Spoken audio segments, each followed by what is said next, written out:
This pumper truck can deliver 6,000 liters of water per minute.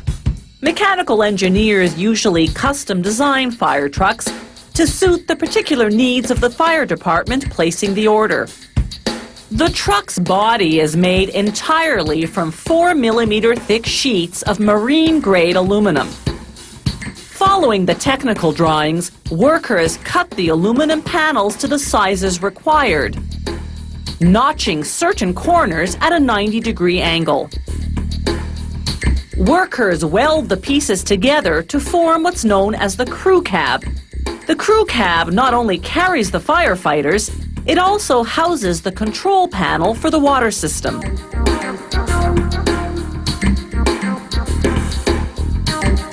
Meanwhile, other workers measure and then cut pieces of aluminum to build the subframe that will support the crew cab from underneath.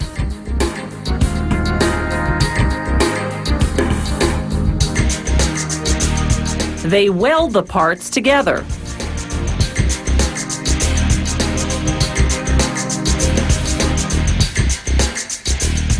Installing the steps, workers leave a gap of about 1.5 centimeters to enable water to drain down.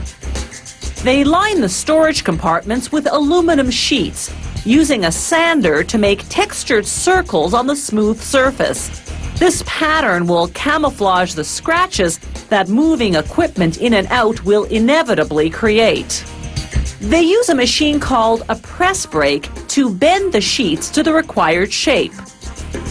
Then, using what's known as a punch press, they cut holes for the built-in lights, the door handles, and the various control knobs.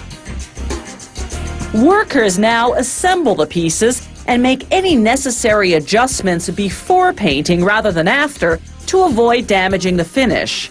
After this fine-tuning, they'll disassemble everything and send the parts to the paint department. After that, they'll put it all carefully back together.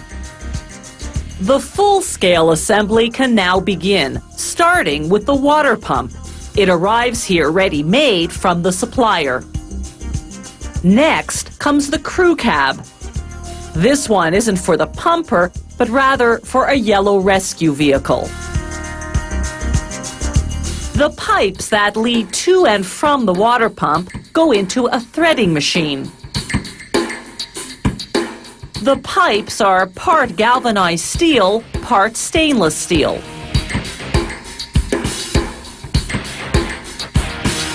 Once they're threaded, they're ready to be screwed into the pump's water outlets. The drive shaft, that long piece coming from the transmission, doesn't just perform its usual job of turning the rear axle when the truck is in motion, it also powers the water pump when the truck is parked fighting a fire. This control box runs the fire truck's electrical system, including the flashing emergency lights. Each wire is color-coded, number-coded, and function-coded. Workers run the wires from the box to the control panel in the crew cab.